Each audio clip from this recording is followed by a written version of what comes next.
up, Reefers? Welcome back to Ash's Reefer and to my channel again. Today marks the 17th month period on the Red Sea Reefer 450, and it has been a wonderful journey on this tank. This tank just most recently also featured on the Aqua Forest Facebook and Instagram pages as well, and a lot of support from all over the world poured in terms of appreciating the tank and stuff like that. So it really feels amazing when your hard work is being rewarded. Nature has its own way. This episode, I'm just gonna go around how the tank has evolved as usual, and how the corals have grown, and some of the challenges that came across along the way, and how I tackled them. So for the most part, all the corals are still pretty much the same, growing forever as usual. I have been fragging them. I have a big frag tank now. I also do a lots of local selling, so that's my frag tank. Well, nonetheless, I'll share a video of that later on. But so the corals are growing well in my display, and I've been fragging a lot, selling them here and there. Kind of pays for your hobby, helps you buy some expensive stuff if you are a collector. The challenge that I came across only in the system is basically I was hit by, I would say, some kind of bugs that was affecting my acros. Not sure if it was the acro eating flatworm, but they eventually managed to just vanish from my tank, gone completely, and all my acros bounced back. No issue whatsoever. Here is the colony of the pink Cadillac growing as usual, very healthy. I don't even remember the acro's name, to be very honest, so just excuse me for them. But the tank is predominantly mixed reef. Here's my torch garden. Torch garden is doing excellent. With the Monty, Christmas Monty on the right hand side, Satosa, my green Neptias and stuff like that. Everything is doing excellent. No issue whatsoever. I want to tell you guys about the lights that I've been using. Is the T5 6 bulb, and believe it or not, today is February 21st, and I have not changed a single bulb on my T5 since the time I started this tank. So it's been 17th month, and the lights are growing strong. As you can see from my Forest Fire DG, the growth tips are all over the place. Here's the regular green acro, and it's been growing as well with all the tips everywhere. I'll take a close up. You can see the polyp extension and so on and so forth. Here is a colony of the purple Pastelopora that's been doing great as well. And see, down below there is a Forest Fire DG as well, which is a bubblegum DG, and that's growing great as well at the very bottom of the tank. So that tells me that the T5 definitely can be used for a good amount of time. Now, do I recommend people to use that long? It all depends on how many hours a day you run. For me, I run my T5s from 1 p.m. up until 9 p.m. So that's 9 hours every day, and 17 months today, and the growth has been phenomenal for everything. My LPS, SPS, as you can see from the Monties right here, right? So everything has been growing well. Even the the Sunburst Monty here.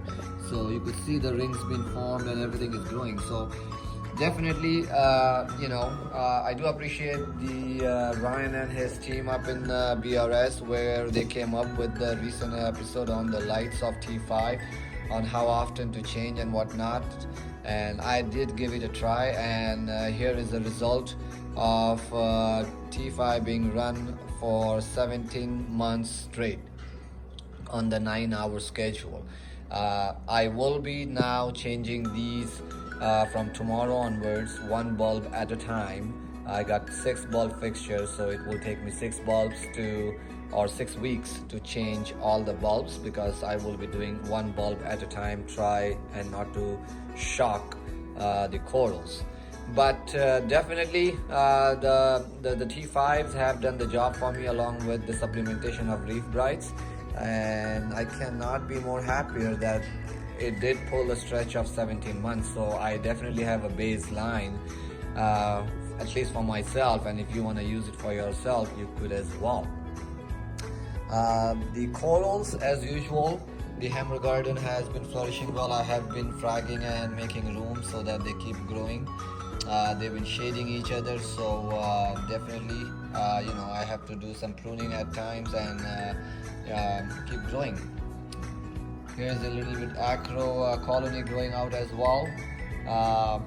At the back there is the purple Monty doing great as well. I'm very intrigued on this one here.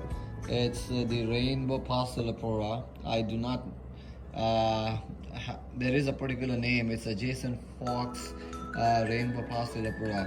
There's a particular name for this one, so that's been doing great as well. The DGs, as usual, are excellent. Yeah, I do have Aptasia still there, and believe it or not, I have added the shrimps here as well. The peppermint shrimp, I guess they don't touch the large ones, but I don't want to disturb these guys if they're not spreading. It is what it is. Nature is there, and if it becomes a problem, definitely I'll have to take some actions. But other than that, I don't chase any issue, anything. That's one thing I've learned in this tank, to be very honest, guys, that if you see any problems or anything, like, yeah, you try and correct it, but don't go around making a big humongous change in your entire system for one small thing. That's definitely has worked for me, and you could take that as well from this episode.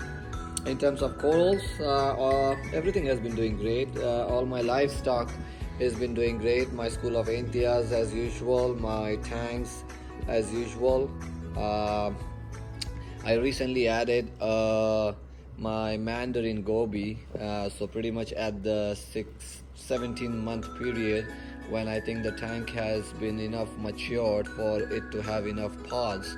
And she's usually hiding in this rock structure. She usually occasionally comes around near the Space Invader Pectina, always goes on the back of that glass and picks on pods and whatnot. So she's probably somewhere inside. One thing that I really love in this tank, the fish, is this guy here, my Melanoris. What an active fish this fish is, and she does the job for me. Whether it's any pest or anything, she is always there checking out any new corals. If I add, she is right away on that corals, from top to bottom, inspecting for anything and everything. So definitely I recommend a Melanoris Vras, if you want a healthy tank. And that's just nature to take care of any pest that you might come across. And maybe she, and along with the leopard wrasse, took care of the bug problem that I have. Not that red bugs I had, it was just, I think, I may be wrong, it may be the acro eating flatworm, but not anymore. It's all gone. It's completely gone from my tank, and all my acros have just bounced back crazily and growing amazingly. I had to make some changes here. My gold elegance that used to be here has been moved on the side because it's been getting too big on me, and I was running out of room. This guy, definitely, I don't know what to do with this guy. He's getting bigger and bigger with every week, so I might have to move him around or do some aquascape changes to accommodate him. But let's see. I'm not gonna worry about that right now.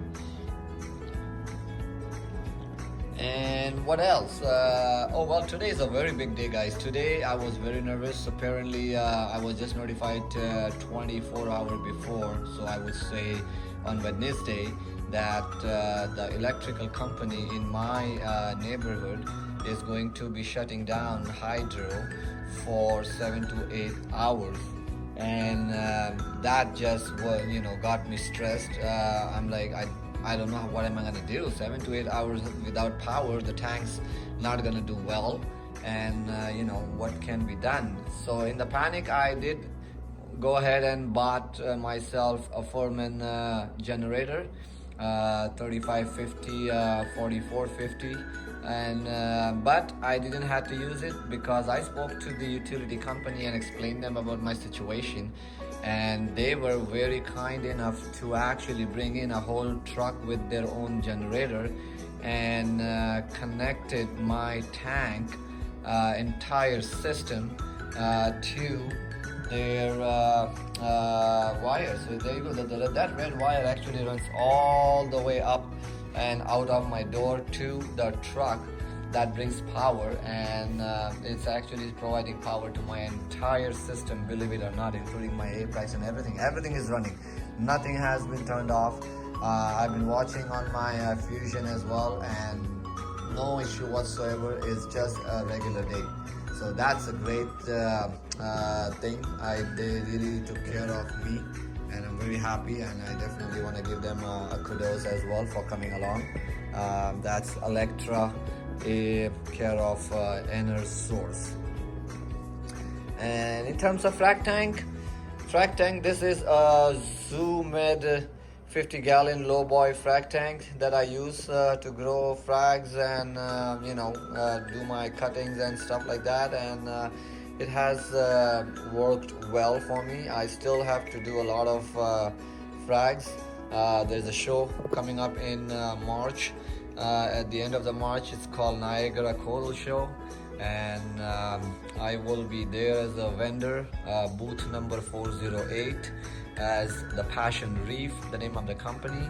So if you are here locally, drop by. If you are coming from the States, you can always come through Buffalo, New York, and just cross the border into Niagara Falls, and we are right at the Scotiabank Arena.